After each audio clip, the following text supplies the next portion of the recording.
언제나 필승! 네, 반갑습니다. 필승입니다.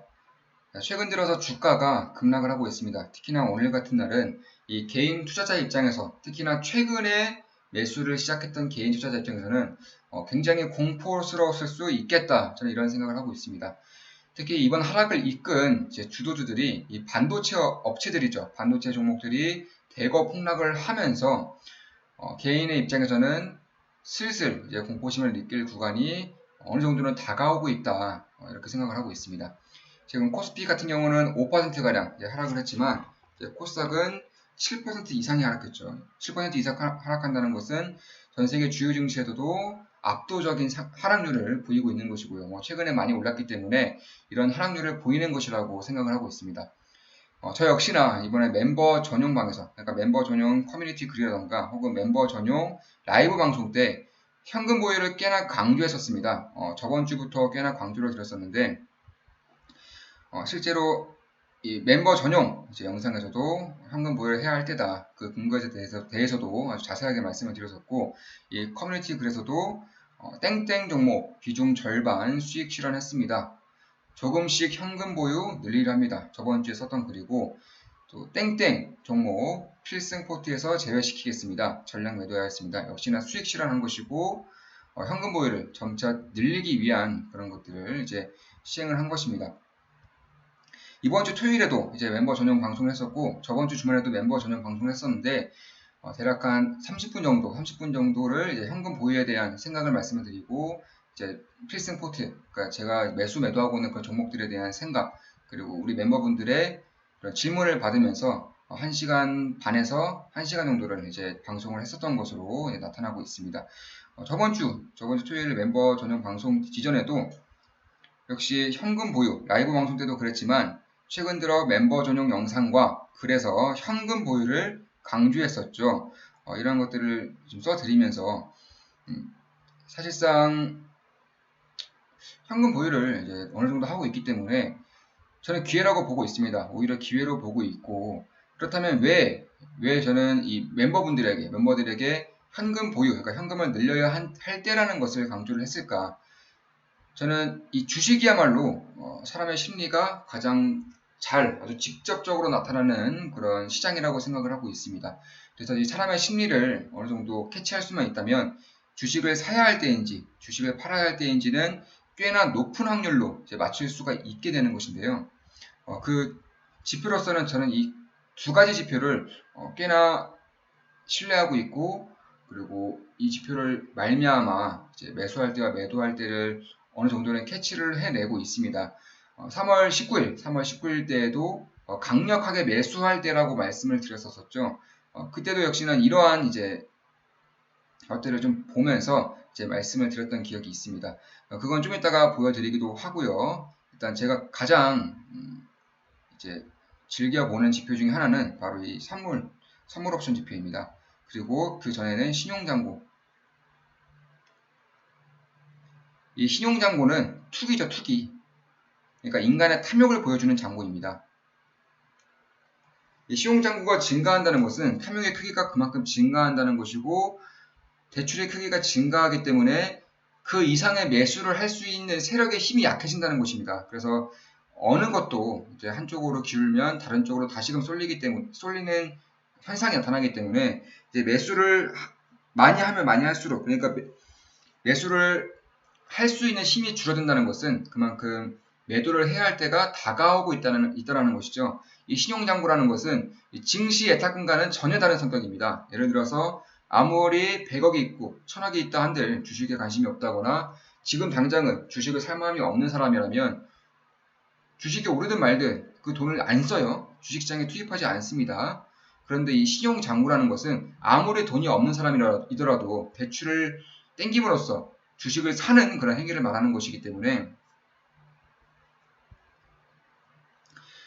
결국에는 이 신용장고가 증가하면 증가할수록 주식을 살 수 있는 여력이 그만큼 줄어든다는 것이고, 살 수 없을 때, 더 이상 살 수 없을 때가 다가왔을 때에는 아주 조그마한 이슈에도 시장이 굉장히 크게 흔들리는 그런 현상을 볼 수가 있습니다.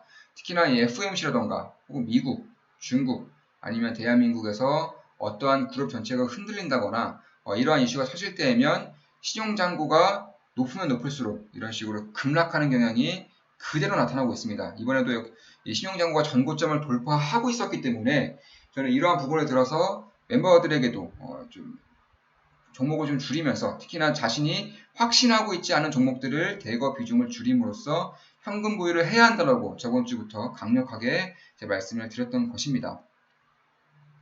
그리고 두 번째 보는 지표로는 이 옵션 비율입니다. 옵션 비율. 이 옵션 비율을 보면 이거 역시나 굉장히 사고자 할 때와 팔고자 할 때를 꽤나 정확하게 알 수가 있습니다. 이 옵션, 선물 옵션이라는 것도 역시나 투기고 굉장히 단기적인 성향입니다. 단기적인 성향. 단기적인 성향이라는 것은 무엇이죠? 뚝심도 아니고 철학도 아니고 그냥 감정입니다. 감정. 그러니까 이런 감정의 흐름을 아주 정확하게 볼 수 있는 시장이 바로 선물 옵션 시장이다. 이렇게 생각하시면 될 것 같아요. 그래서 한 가지 이제 지표를 이제 멤버들에게는 보여드리는데 이 지표 같은 경우에는 이 선물 옵션에 대한 그 비율을 그대로 보여주기 때문에 사실 매수해야 할 때와 매도해야 할 때를 비교적 정확하게 이제 알려주고 있는 그런 지표 중에 하나가 되고 있습니다. 지금 보여드리자면 지금 이 지표인 건데요. 지금 보시면 지금 이 숫자가 있습니다. 지금 이게 이제 3 이상은 올라갔을 때에는 어김없이 시장이 저평가 구간일 때 이때도 마찬가지죠. 이때도 마찬가지고 어김없이 저평가 구간일 때가 보통 이렇게 이제 숫자가 좀 나옵니다. 지금 보시면 좀 이런 식으로 지금 이런 식으로 당겨서 보면 2017년, 2008년, 그리고 2011년 때 이제 위기 때마다 이런 식으로 크게 급등하면서 이렇게 급등할 때마다 심리가 한쪽으로 쏠리고 있다는 것이죠. 심리가 한쪽으로 쏠리고 있는 것이고 그 반대쪽으로 오히려 갈 만한 그런 충분한 이유가 만들어지고 있다. 지금 보시면 1년에 한 번 정도는 꾸준하게 이렇게 3 정도를 터치하면서 아주 좋은 매수 기회를 그대로 포착해주는 그런 지표 중에 하나입니다. 반대로 이 매도에 대한 사이클은 그 반대급부를 보면 되는 것인데 저는 이 지표 같은 경우는 매수를 위한 그런 지표로서 아주 톡톡하게 활용을 하고 있습니다. 그래서 실제로 좀 보시면 지금 이게 제가 이제 분석을 해드렸던 영상들이죠. 지금 보시면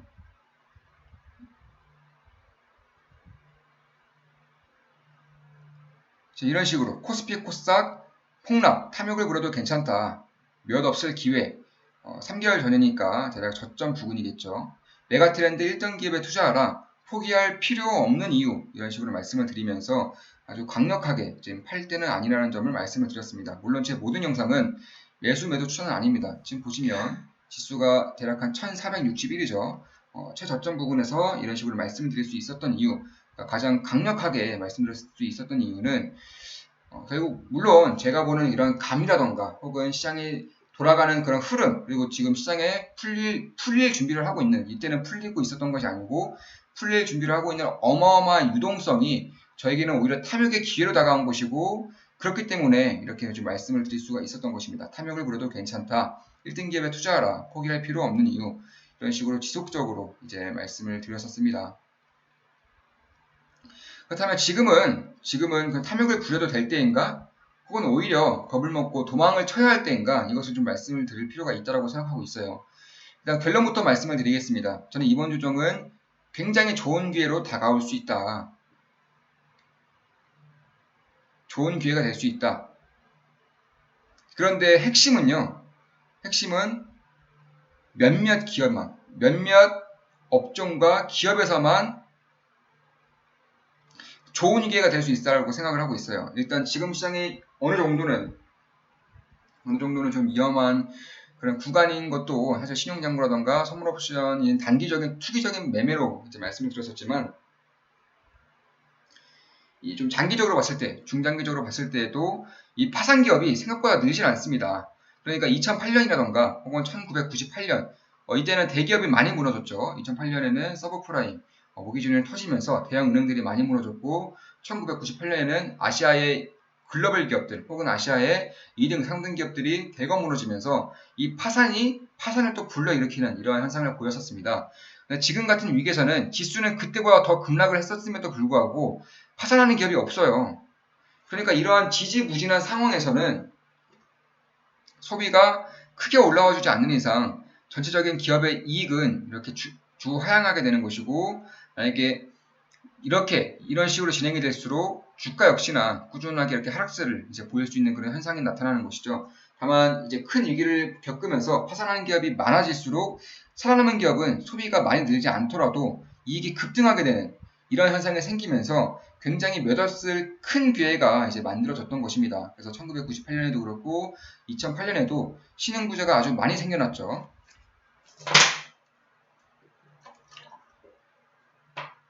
저는 이번에도 이러한 신흥부재가 많이 생겨날 수 있는 그런 기회가 저는 멀지 않았다고 생각하고 있어요.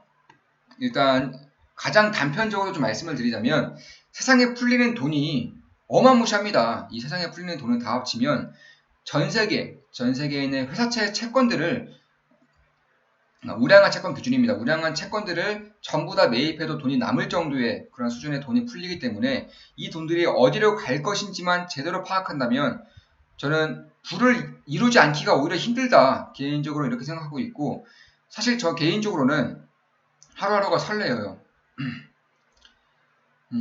정말 흥분이 됩니다.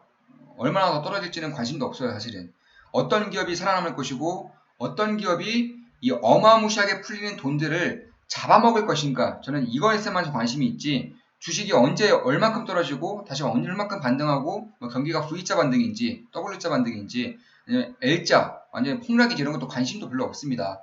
결국 이 풀리는 돈들은 어디론가는 향해요. 경기가 살아나든 살아남지 않든 이 질병이 강해지지 않든 어디론가는 풀릴 것이고, 아이러니하게도 이 전염병이 꺼지지 않을수록 풀리는 돈들은 점차 많아질 것이고요. 경기가 살아나지 않는 기간이 길어질수록 이 풀리는 돈들은 계속 더 많이 풀리게 될 것입니다. 결국 어디로 향할 것인지만 제대로 파악한다면 경기가 어떻든 간에 투자로서 돈을 벌 기회는 굉장히 크게 다가온다. 지금 보시면 미국에서만 2,500조 이상을 풀겠다고 하죠. 중국은 5년간 8,000조를 풀겠다고 합니다.